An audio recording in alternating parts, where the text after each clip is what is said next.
així a la collita valenciana i ens acompanya Antoni Ferrando, catedràtic emèrit de la Universitat de València, amb una llarga activitat docent investigadora. És acadèmic de l'Acadèmia Valenciana de la Llengua, on presideix la secció de lexicografia i gramàtica. En la seva dilatada trajectòria professional ha dirigit l'Institut Interuniversitari de Filologia Valenciana, la col·lecció Biblioteca Sánchez Guarner d'aquesta mateixa institució i Caplletra, revista internacional de filologia. A més, és membre numerari de la secció filològica de l'Institut d'Estudis Catalans. És autor de més de 150 llibres i articles sobre la història de la llengua i l'obra dels grans escriptors i gramàtics valencians com Jaume I, Sant Vicent Ferrer, Ausiàs Mas, Joan Martorell, Isabel de Villena, Sánchez Guarner o Teodor Llorente. A la setmana ens presenta dues novetats, dos treballs. Fabra, Moll i Sanchis, la construcció d'una llengua moderna de cultura des de la diversitat, que ha estat publicat per el Servei de Publicacions de la Universitat de València, i a més este altre llibre és Aportacions a l'estudi del català literari medieval, que ha estat publicat per la Universitat Jaume I de Castelló. Benvingut. Molt bé, moltes gràcies. Dos llibres, doblete. Sí, doblete. Anem a parlar primer de la construcció d'una llengua moderna de la cultura des de la diversitat. En este llibre i en més d'una ocasió tu has afirmat i eres un bon testimoni de que el fabrisme és cosa de tres, el que trenca un poc la visió monolítica del fabrisme. Per què? Bé, en primer lloc voldria aclarir una cosa, i és que el llibre és també publicat amb la col·laboració de la Generalitat de Catalunya, Generalitat Valenciana i el Consell Insular. Per tant, és un llibre també a tres. O sigui, tres protagonistes, un català, un valencià i un mallorquí, i tres comunitats, tres països. Exactament, d'aquesta manera monolítica del fabrisme. Bé, el llibre l'he publicat en homenatge fonamentalment a Pompeu Fabra, però en lloc de només cenyir-me al personatge en si, el que he fet també és intentar com s'ha rebut el fabrisme arreu de les terres de llengua catalana. I en això, clar, he incorporat els noms fonamentals de Moll i Sánchez Guarner, que van encarregar d'adaptar el fabrisme a les circumstàncies valenciana i balear. I això és el sentit general del llibre, homenatge i estudi a aquests personatges i fer veure com, en realitat, el fabrisme és flexible. Per això hi ha el subtítol diu La construcció d'una llengua moderna de cultura des de la diversitat. O sigui, és una llengua cultura moderna i també és varia en el sentit que té una flexibilitat, una adaptació a les realitats regionals. Perquè Fabra ho tenia clar. Sí, ell mateix l'any 18 era molt conscient que ell no sabia prou del català de València, el català de Balears, i va publicar un escrit que es diu La tasca dels escriptors valencians i baleàrics, en els quals recomana als escriptors valencians i baleàrics que procuren estudiar les peculiaritats del català en les dues regions i les eleven a la categoria literària. Per tant, si hi havia una paraula qualsevol de Mallorca o de València que no era habitual a Catalunya, però que era susceptible de ser elevada a la categoria literària, doncs demanava als escriptors que l'incorporaren a la llengua literària. I també, evidentment, calia fer unes adaptacions del tipus morfològic. Clar, aquí es diu jo espero, però nosaltres diem jo espere i a Mallorca diuen jo espero. Hi ha una sèrie de diferències que són històriques i algunes molt antigues. De fet, la que diu a Mallorca és el català de tota la vida, la que diu a València era tot el català també el català de Catalunya fins al segle XVII, i la de Catalunya que és en A9 és una cosa més moderna del XVII cap a sí. Doncs bé, això Fabra ho va integrar dins d'un model de llengua literària, flexible. Una unitat des d'una diversitat. Exactament, això és un poc el sentit del llibre. Parlem d'aquesta triada que tenim, que és Fabra, Moll i Sánchez Guarner. Contextualitzem. Fabra està clar, però contextualitzem a Moll i a Sánchez Guarner.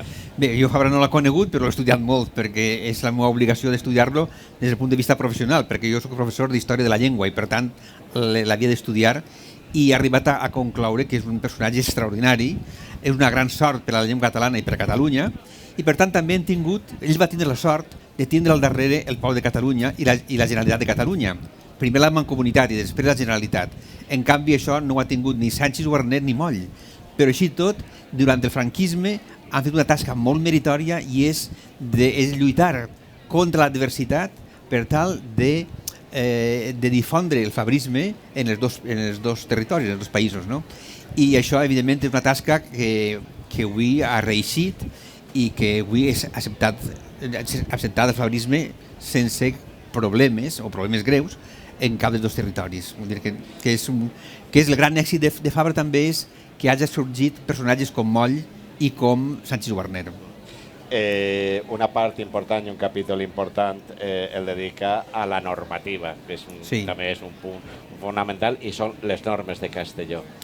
Sí, evidentment, en el nostre cas, així, en el País Valencià, a diferència de Catalunya, que tenia una mancomunitat darrere i un polític tan eminent com Prat de la Riba, que va poder oficialitzar el català ja des de l'any 7 o de l'any 11, en canvi això no ho tenim a València. I com que no el tenim a València va ser la societat civil, el moviment cívic, el que l'any 32 per fi va acordar l'acceptació de la normativa, la mateixa normativa fabrista, però dient-li nom del lloc de català valencià, per raons de caràcter identitari només. Però la normativa de les normes de Castelló estan basades en les normes ortogràfiques de Fabra de l'any 17. Vull dir que simplement no cita el nom, no cita l'autor, però uns anys, sí. Però això és la voluntat de Fabra, que els valencians adaptaren i adoptaren el català, i si calia dir-lo valencià o mallorquí per raons identitaris, el mateix Fabra va dir que això no era important. L'important és la llengua, la unitat de la llengua.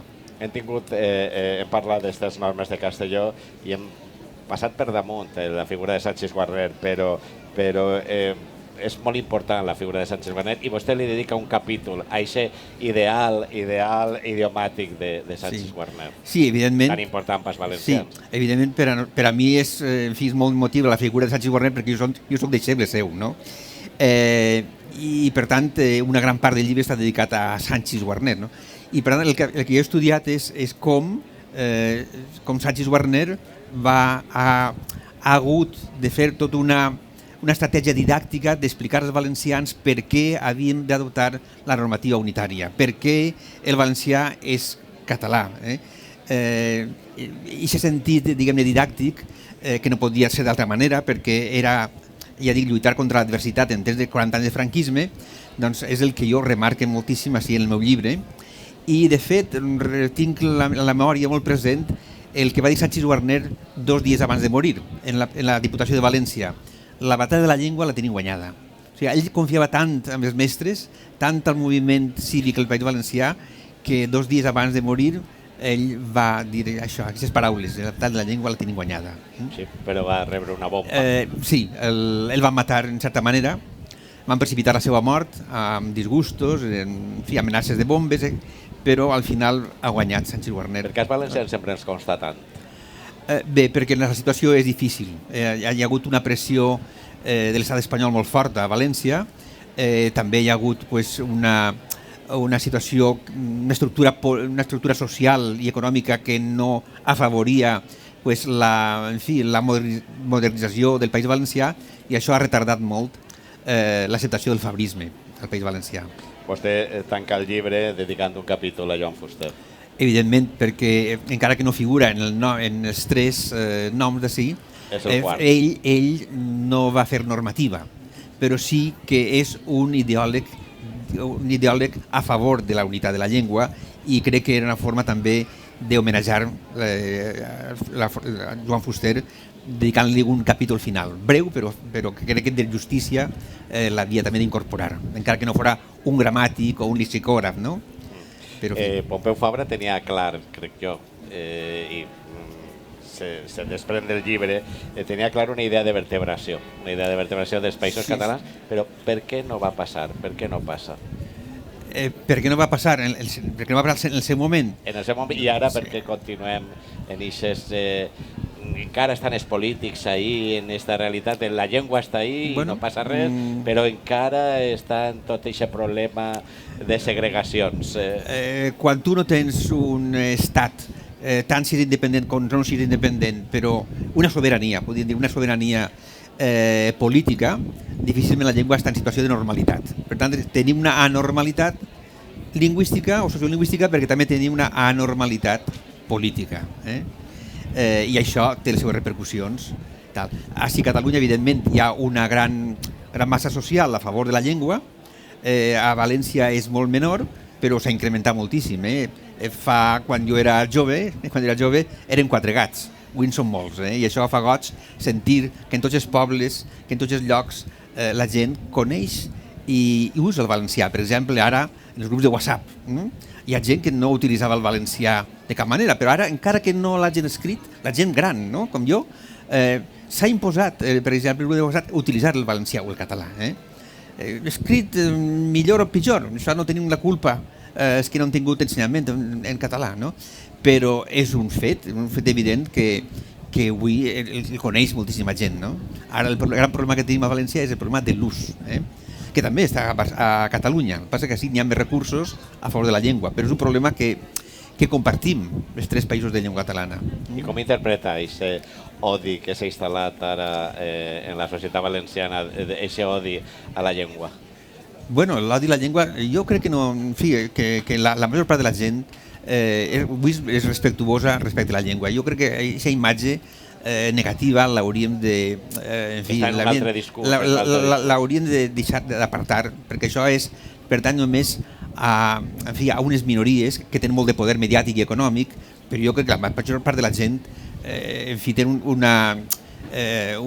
una adhesió o almenys una lleialtat a la llengua o al seu ús. Jo, mira, soc d'un poble petit, del País Valencià, i en el meu poble, tot el programa de festes, tots, i això que està dominat per la dreta, el meu poble, tots els articles que hi ha en un llibre de programa de festes que són grossos, tots estan en català. Per tant, això vol dir que la situació ha canviat moltíssim. Per tant, això de l'odi deixem-ho perquè és un... El deixem pels titulars de diaris i per altres intencions.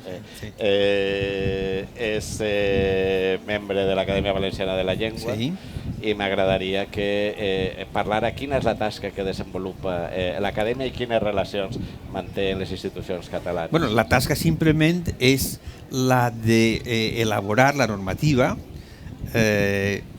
del català al País Valencià, adaptant-la a les circumstàncies del valencià. Per tant, simplement és una tasca, podríem dir-ne, de complementació i d'adaptació del català a la realitat valenciana. Res més, les relacions són avui normals a l'Institut d'Estudis Catalans, absolutament normals. La relació de filòleg. Venen els presidents d'allà ací i el president d'ací va al País Valencià en tota normalitat. I no hi ha ningú problema. I no hi ha cap problema. I no hi ha ningú problema. Deixem així, Fabra, Moll i Sánchez Guarner, la construcció d'una llengua moderna de cultura des de la diversitat, que està publicat per el Servei de Publicacions de la Universitat de València amb la col·laboració de la Generalitat de Catalunya, de la Conselleria de Cultura i Esports del Govern Valencià i de la Generalitat Valenciana. I passem a la segona. Una prova que també va superant-se l'atomització que teníem. Unitat en diversitat. Parlem del segon llibre, Aportacions a l'estudi del català literari medieval, que ha estat publicat per la Universitat Jaume I en la col·laboració de la Fundació Germà Colom. Què troba el lector? Bé, com diu el títol, és un llibre centrat en l'estudi del català literari. Què vol dir el català literari? Pues el català que escriuen els grans escriptors. Quins són els grans escriptors medievals?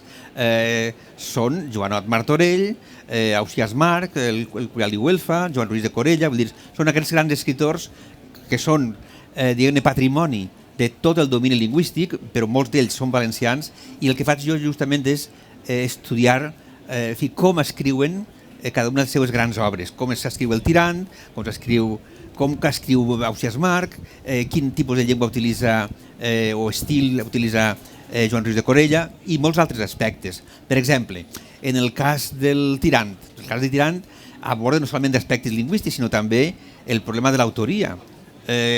Com que va eixir amb nom de 2 autors, de Joan Martorell, i de Martí Joan de Galba, fins l'any 90 se considerava que era una obra de dos autors, però evidentment estudiant bé la llengua i gràcies a la documentació que ha eixit ara, podem dir que documentació judicial, podem dir que és d'un sol autor. El que passa és que es va quedar el llibre i va intentar també ficar mà en el llibre i es va fer posar com a coautor, no? Per exemple, o també discutís, per exemple, el tema de qui és la identitat de Joan Martorell. Joan Martorell és com avui Juan Pérez, i hi ha molts Joan Martorells. I hi ha erudits que diuen que el Joan de Martorell és el de sempre, que és un cavaller pobre i desgraciat, però molt intel·ligent, que vivia a València. Uns altres diuen que és un altre Joan Martorell, que era procurador dels Comtes de Dénia, i uns altres creuen que és un Joan Martorell, ciutadà de València, però que vivia a Barcelona en la cort de Carles de Viana, i pense que també aquell podria ser l'autor del Tirant-lo Blanc. Tot això jo ho discutisc així i dono les raons perquè quin és realment el que jo crec que és l'autor real, que és el cavaller pobre i desgraciat de València, perquè ell mateix ho diu, no? Que ell és víctima de la noïble fortuna. Ell mateix dona una descripció biogràfica molt breu, però molt clara, de la seva desgràcia, i per tant ens diu exactament quin és l'autor. No poden ser ni el Joan Martorell, que vivia a la cort del príncep de Viana, perquè estava ben situat, ni tampoc pot ser l'altre Joan Martorell de Dénia, perquè també estava ben situat. No poden ser. Un altre capítol important és el Curial. Evidentment, el Curial també. S'està parlant molt, gràcies a una tesi doctoral. Sí, s'ha parlat molt del Curial. De l'autor del Curial. Sí, evidentment, així l'article el vaig fer abans de la tesi doctoral, perquè tot això són articles que he anat reelaborant. Que vostè ha dirigit.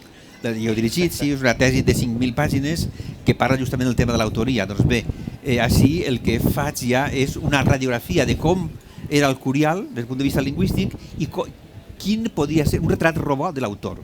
I mira per on les característiques d'aquest retrat robot de l'autor que vaig escriure abans de la tesi doctoral avui s'han complit a la perfecció en el que realment es poden considerar que és el real autor del Curial, que és Íñigo d'Ávalos. Només que no sabíem el nom i jo mateix mai no anava a pensar que podria ser una persona que nasqué a Toledo però que visqué a València a partir dels 8 anys i per tant va aprendre el català de València i per això el Curial té moltíssims termes característics de València.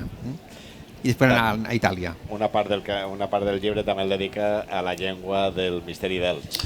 Evidentment, també és una joia de la nostra cultura, i bé, com que s'han pronunciat molts diversos especialistes sobre el tema i no hi ha hagut massa acord sobre l'origen del misteri, jo he intentat a través de l'estudi de la llengua és datar, jo crec que prou exactitud, quan va aparèixer el misteri, que és el segle XV. Això ho sabem per la llengua, per tipus de mètrica, i bé, tot això és la meva aportació així sobre el misteri d'Elx. El misteri que podem escoltar en l'actualitat varia molt? No, bueno, varia. No, el que passa és que s'ha completat amb noves aportacions del 16 i del 17, i sobretot en la música d'orgue, que tot això és nou, no? Però, evidentment, la base és medieval, la base és del segle XV, no? I bé, els adornaments són actuals i és una veritable joia literària i religiosa que tenim els valencians i que és un bé de la, com es diu això, de la està reconegut per la UNESCO com un patrimoni de la humanitat, no? I Sor Isabel de Villena? Bé, Sor Isabel de Villena és un personatge molt interessant, perquè evidentment era una senyora que podia dir el que volguera, perquè era de família real, descendia dels reis de Castella i reis de la Corona d'Aragó, i per tant es va criar en la cort de la reina Maria de Castella a València, va ser abadessa de la Trinitat i, clar, una persona intel·ligent, clar, també donava la casualitat que era una persona molt intel·ligent, era molt respectada, era teòloga, una cosa molt rara en aquell moment, era teòloga, i així ho reconeixien tots el Joan Lluís de Corella, el Jaume Roig, reconeixien que era un gran personatge, i clar, no podia estar discriminada. Com anar discriminada qui era neta de reis i que era abadessa mitrada de la Trinitat? Impossible. Per tant, és un personatge extraordinari per a nosaltres, per això, perquè aquesta vida de Jesucrist que ella va escriure, en realitat és una visió feminista, en certa manera, o femenina, si voleu, de la vida de Jesucrist. Els protagonistes són Maria Magdalena, Maria, etc., la samaritana, etc. Vull dir que és una vida de Jesucrist amb una visió femenina, una mirada femenina que li dona molta originalitat. No? I a més una llengua també molt interessant perquè utilitza una barreja de llengua culta, de llengua aristocràtica, ella evidentment era una noble, però també terminologia de caràcter popular. I això li dona molta gràcia a aquesta llengua de la Vita Christi social de Villena. Ella no va conèixer, evidentment, el Vita Christi en vida, publicat, perquè l'ordre la va donar... Es va morir per problema d'una peste i estava en l'últim capítol. Per tant, podem dir que és una obra completa d'ella, només que l'últim capítol segurament pot ser l'abadessa que el va editar, va acabar de reduir en 4 línies, però que, en fi, podem dir que el 99,9% no se va manipular. No. La mà d'Isabel de Villena està allí perfectament reflectida. Més encara, estudia una cosa, i és que l'Isabel de Villena va escriure de la seva mà el llibre de comptes de tots els ingressos i despeses del monestir de la Trinitat, que va construir la Reina Maria en temps d'Isabel de Villena. No? Això ho ha publicat ara mateix l'Acadèmia Valenciana de la Llengua.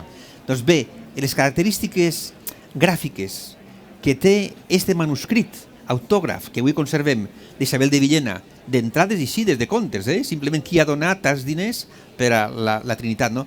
Correspon exactament els mateixos hàbits lingüístics als que té la Vita Christi. Podem dir, com sabem que això d'Isabel de Villena? Només tenim el testimoni de l'abadessa successora que diga això ho ha escrit ella, però no hi ha cap document sobre l'autoria d'ella. Però ara, amb la publicació d'aquest llibre de contes, jo he pogut comprovar que és exacte els hàbits gràfics. Per tant, l'autoria està clara. A més del to femení, són proves que ajuden a resoldre un tema que algú en València concretament, que ha dubtat de l'autoria d'Isabel de Vita Christi i l'ha atribuïda a Joan Lluís de Corella per aquest estil preciosista, no? Però, clar, el que he fet és justament demostrar l'autoria, sí. Bé, aquestes històries i moltes més, i uns estudis més, que sempre se deixem arròs de Corella. És el que més oblidem, però no el més important. És dels més importants, i a més puc anunciar així també que tindrem en qüestió de mesos l'edició de les 3 o 4.000 pàgines de la seva obra magna, Lo Cartoixà, que farà l'Acadèmia Valenciana de la Llengua. És una joia de la literatura catalana i de la literatura religiosa que va ser molt influent en la seva època. Bé, i el que jo estudio així, en aquest cas en concret, és les relacions literàries que tenia ell. I ella era com, podríem dir que és el Joan Fuster de l'època. O sigui, a ell acudia tot tipus d'escriptors i escritores en l'època. Vull dir, tenia una gran autoritat. I, de fet, mira si tenia autoritat, vull dir literària, que el Joan Martorell va copiar una quantitat immensa de pàgines de Martorell, de Corella, i les va abocar tal qual al Tirant lo Blanc. O sigui, vivien al costat, en la plaça de Sant Jordi de València, que avui és la plaça on està l'Hotel L'Astòria, no? I vivien al costat, eren familiars. Aquell escrivia, el Joan Lluís de Corella, i l'altre, que era una persona amb molta capacitat narrativa, doncs incorporava, retocava, certament incorporava molts fragments al seu Tirant lo Blanc. Per tant, el Tirant lo Blanc, també això algú en València ha atribuït el Tirant lo Blanc a Corella. Clar, no és possible, perquè avui tenia document judicial... Al principi de la conversa ho hem deixat clar. Sí, d'un judicial per el qual el germà de Martorell reclama el llibre que tenia a Galba. prestat perquè no tenia diners. No tenia tant, mira si tenia, era pobre, Martorell, que va haver de rebre prestat o sigui, 100 reals a canvi del seu manuscrit. I clar, com que hi havia una clàusula que deia si en un any no tornava els 100 reals i es va morir sense haver-los tornat, el germà el va reclamar i la justícia va dir no, ja és de Galba perquè no ha tornat els 100 reals en el termini de l'any. Tot això també està explicat així. Pues quedem-se en aquesta història i sobretot quedem-se en eixe titular de que l'Acadèmia publicarà el Cartoixà. Sí, això ho publicarà en breu. En qüestió de mesos. En qüestió de mesos. Aportacions...